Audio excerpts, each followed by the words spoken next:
50 anos depois, segunda parte.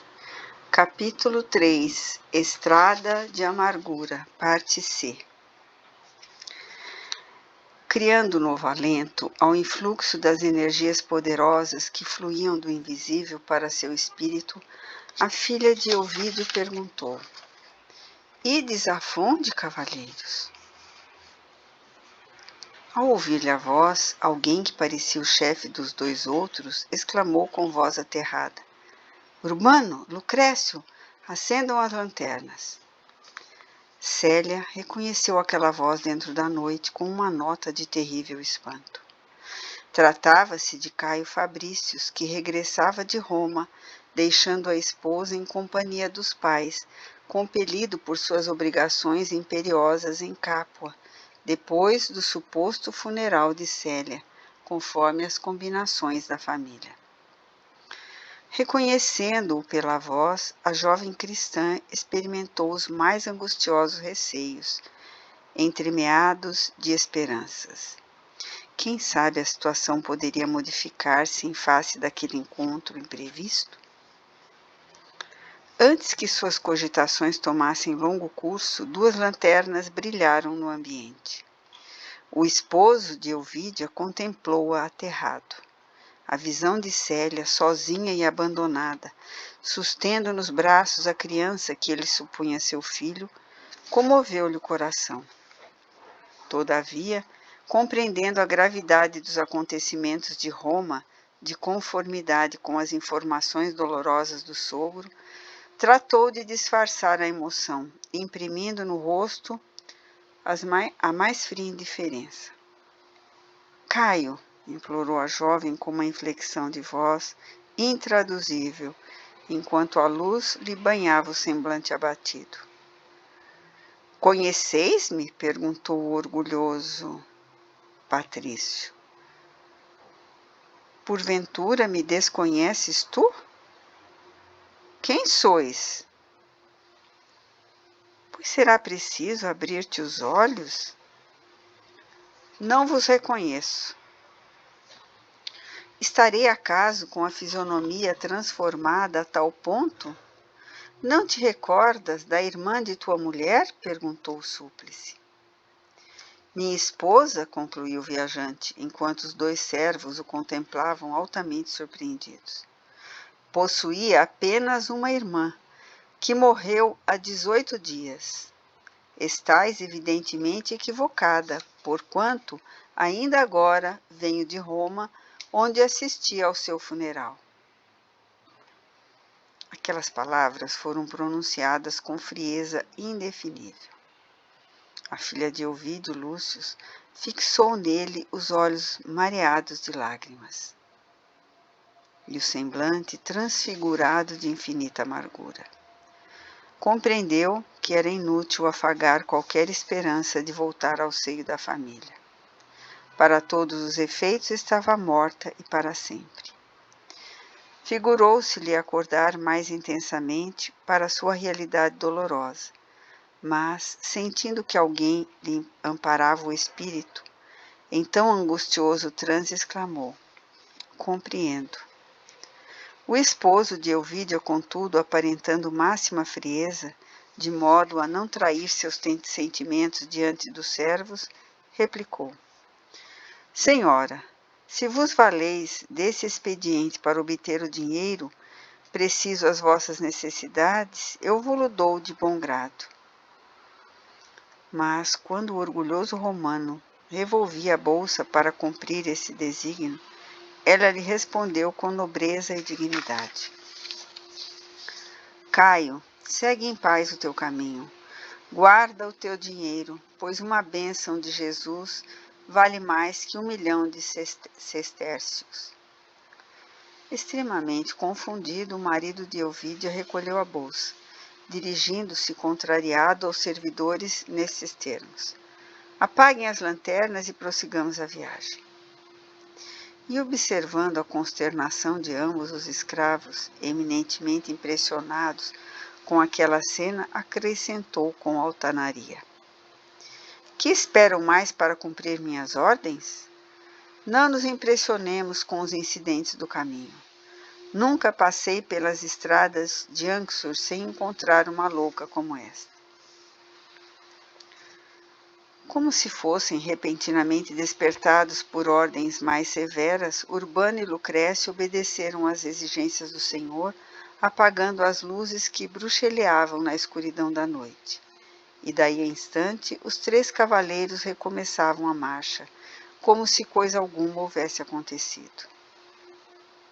Caio Fabrícios era generoso, mas a falta de Célia aos olhos da família era assaz grave para que pudesse ser perdoada. A ninguém revelaria aquele encontro, ainda porque entre ele e sua mulher havia o compromisso de absoluto sigilo a tal respeito. Resolveu, assim, sufocar todos os estos de compaixão pela infeliz cunhada. Quanto a esta, com os olhos mareados de lágrimas, ficou como petrificada ao ouvir o compasso trote dos animais que se afastavam, até que um silêncio profundo e misterioso se fez sentir por toda parte dentro da floresta sombria. Vendo que Caio se afastava, teve ímpetos na sua fragilidade feminina de suplicar seu auxílio, rogando-lhe a caridade de conduzi-la até o povoado de Funde, onde, por certo, encontraria alguém que a abrigasse por uma noite. Todavia, permaneceu muda, como se a insensibilidade do cunhado lhe houvesse enregelado a própria alma. Chorou longamente, misturando em orações as lágrimas amargas de olhos fitos no céu, onde apenas lucilavam raras estrelas. A passos vacilantes, voltou à gruta selvagem que a natureza havia edificado. Lá dentro, acomodou a criança da melhor maneira e entrou a meditar amargamente. Os ventos do Lácio começaram a sussurrar uma sinfonia triste e estranha. E, de longe em longe, até os seus ouvidos chegavam os ecos dos lobos selvagens ululando na floresta. Célia sentiu-se abandonada mais que nunca. Profundo desânimo se lhe apoderou do espírito, sentindo que, apesar da fé, a fortaleza moral desfalecia em face de tão penosos padecimentos. Lembrou, uma a uma, todas as suas alegrias domésticas, recordando cada familiar com as particularidades encantadoras do seu extremo afeto. Nunca o sofrimento moral lhe atingira tão fundo o coração sensível. Enquanto as lágrimas silenciosas lhe rolavam dos olhos, lembrou mais do que nunca das exortações de Nestório nas vésperas do sacrifício, rogando a Jesus lhe concedesse forças para as renúncias purificadoras. Mergulhada em profunda escuridão, acarinhava o rosto do pequenino, receosa de um ataque de répteis, enxugando as lágrimas para melhor pensar no futuro, sem perder a sua confiança na misericórdia de Jesus. Foi então que, com surpresa e pasmos dos seus olhos aflitos, emergiu da sombra um ponto luminoso, avultando com rapidez prodigiosa, sem que ela atinasse de pronto o que se passava. Aturdida e surpresa, acabou por divisar a seu lado a figura do avô, que lhe enviava ao coração atormentado o mais terno dos sorrisos. Tamanha era a sua amargura, tanto o fel do seu coração angustiado, que não chegou a manifestar a menor estranheza. Dentro das claridades da sua fé, recordou imediatamente a lição evangélica das aparições do Divino Mestre a Maria Madalena e aos discípulos, estendendo para o avô os braços ansiosos. Para o seu espírito dolorido, a visão de Quinéio Lúcio era uma bênção do Senhor aos seus inenarráveis martírios íntimos. Quis falar, mas ante a figura radiosa do velhinho bom, a voz morria-lhe na garganta, sem conseguir articular uma palavra. Todavia, tinha os olhos aljofrados de pranto, e havia em seu rosto uma tal expressão de sublimidade que dir-se-ia mergulhada em profundo êxtase. Célia, sussurrou o espírito carinhoso e benfazejo, Deus te abençoe nas tormentas aspérrimas da vida material. Feliz de ti que elegeste o sacrifício como se houvesse recebido uma determinação grata do Mestre. Não desfaleças nas horas mais amargas, pois entre as flores do céu há quem te acompanhe os sofrimentos, fortalecendo as fibras do teu espírito desterrado. Jamais te suponhas abandonada, porquanto do além nós te estendemos mãos fraternas. Todas as dores, filhinha, passam como a vertigem dos relâmpagos ou como os véus da neblina desfeito ao sol. Só a alegria é perene, só a alegria alcança a eternidade. Realizando-nos interiormente para Deus, nós compreendemos que todos os sofrimentos são vésperas divinas do júbilo espiritual nos planos da verdadeira vida. Conhecemos a intensidade dos teus padecimentos, mas, coerente com a tua fé, conserva pensamento sempre puro. Crendo sacrificar-te por tua mãe, estás cumprindo uma das mais formosas missões de caridade e de amor aos olhos do Cordeiro. Jamais agasalhes a ideia de que o sentimento materno se houvesse desviado algum dia do código lealdade da virtude doméstica, mas recebe todos os sofrimentos como elementos sagrados da tua própria redenção espiritual. Tua mãe nunca faltou à fidelidade conjugal, e o teu espírito de abnegação e renúncia receberá de Jesus a mais farta messe de bênçãos. Ouvindo aquelas palavras que lhe caíam como bálsamo divino no coração desalentado, a filha de Ovídio deixava que as lágrimas de conforto íntimo lhe rolassem das faces, como se o pranto somente lhe pudesse lavar todas as amarguras. Ela identificava o avô carinhoso e amigo, ali a seu lado, como nos dias mais venturosos da sua existência. Nimbado de uma luz suave e doce, Quinéio Lúcio sorria-lhe com a benevolência de coração que sempre lhe demonstrara. Escutando-lhe a revelação da integridade moral da genitora, Célia reconsiderou as ocorrências dolorosas do lar.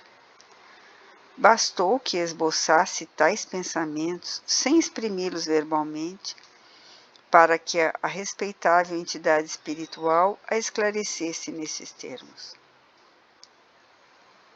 Filha, não cogites, senão de bem, cumprir os desígnios do Senhor a teu respeito. Não permita que os teus pensamentos voltem ao passado para se eivarem de aflições e amaritudes da vida terrestre. Não queiras estabelecer a culpa de alguém ou apontar o desvio de quem quer que seja, porque há um tribunal de justiça incorruptível que legisla acima das nossas frontes. Para ele, não há processos obscuros, nem informações inexatas. Se essa justiça sublime determinou a tua marcha pelos carreiros da calúnia e do sacrifício, é que essa estrada conviria mais ao teu aperfeiçoamento e às fórmulas de trabalho que te competem. Nunca mais voltarás ao aconchego do lar paterno, no qual te sentirás ligada pelos elos inquebrantáveis da saudade e do amor, através de todos os caminhos. Mas essa separação de tua alma, dos nossos afetos mais queridos, será como um ponto de luz e morredoura, assinalando a transformação dos nossos destinos. Teu sacrifício, filhinha, há de ser para todo sempre um marco renovador de nossas energias espirituais no grande movimento das reencarnações sucessivas em busca do amor e da sabedoria. Ampliando os meus recursos para regressar às lutas terrestres, abençoo a tua dor, porque a tua renúncia é grande e meritória aos olhos de Jesus. Foi aí que ela, conseguindo romper as emoções que as fixavam, exclamou com voz amargurada e dolorida: mais do que as palavras, meu coração, que o vosso espírito pode perscrutar, pode dizer-vos da minha gratidão e reconhecimento. Protetor e amigo, guia desvelado de minha alma, já que vindes das sombras do túmulo para trazer-me as mais consoladoras verdades, ajudai-me a vencer nos embates dolorosos da vida. Animai-me, inspirai-me com a vossa sabedoria e o vosso amor compassivo. Não me deixeis desorientadas nessas penhas escabrosas. Avô, meu coração tem andado triste como esta noite, e o desalento e a amargura clamam no meu íntimo como os lobos ferozes que uivam nestas selvas. Doravante, porém, saberei que vos tenho junto a mim. Caminharei consciente de que me seguireis os passos em busca da felicidade real. Rogai a Jesus que eu desempenhe austeramente todos os meus deveres. E, sobretudo, amparai também o inocentinho, cuja vida buscarei proteger em todas as circunstâncias. A voz de Célia, todavia, experimentava um estacato.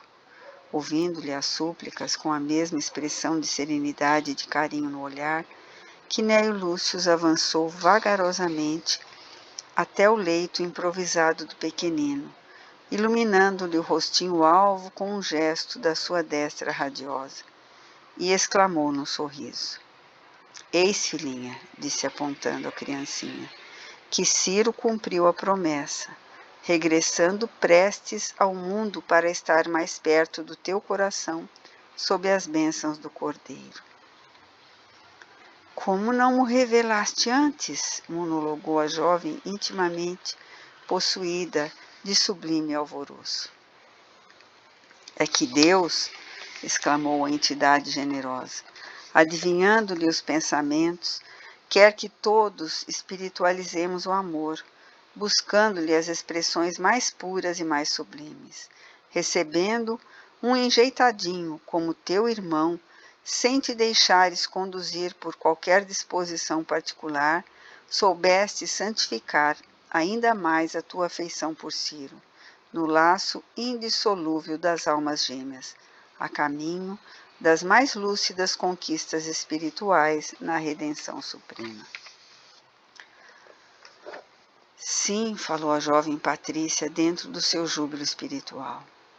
Agora compreendo melhor meu enternecimento, e já que me trouxestes ao coração uma alegria tão doce, ensinai-me como devo agir. Dai-me uma orientação adequada, para que eu possa cumprir irrepreensivelmente todos os meus deveres. Filha, a orientação de todos os homens está delineada nos exemplos de Jesus Cristo. Não temos o direito de tolher a iniciativa e a liberdade dos entes que nos são mais caros, porque o caminho da vida, o esforço próprio, é indispensável. Luta com energia, com fé e perseverança, para que o reino do Senhor floresça em luz e paz na tua própria vida. Mantenha a tua consciência sempre pura, e se algum dia a dúvida vier perturbar teu coração, pergunta a ti mesma o que faria um mestre em teu lugar, em idênticas circunstâncias. Assim, aprenderás a proceder com firmeza, iluminando as tuas resoluções com a luz do Evangelho. Depois de uma pausa em que Célia não sabia se fixava a personalidade sobrevivente do avô, ou se despertava enjeitadinho para rever nos seus olhos, mais uma vez, as recordações do bem-amado Quinéio Lúcio, acentuou. Depois de tantas surpresas empolgantes e de tanta fadiga, precisas descansar. Repousa o corpo dolorido, que ainda terá de sustentar muitas lutas. Continua com a mesma oração e vigilância de sempre, pois Jesus não te abandonará no mar proceloso da vida. Então, como se um poder invencível lhe anulasse as possibilidades de resistência, Célia sentiu-se envolvida num magnetismo doce e suave. Aos poucos, deixou de ver a figura radiosa do avô que se postara ao seu lado, qual sentinela afetuosa contra a incursão de todos os perigos. Um sono brando cerrou-lhe as pálpebras cansadas, e, abraçada ao pequenito, dormiu tranquilamente, até que os primeiros raios do sol penetrassem na gruta, anunciando o dia.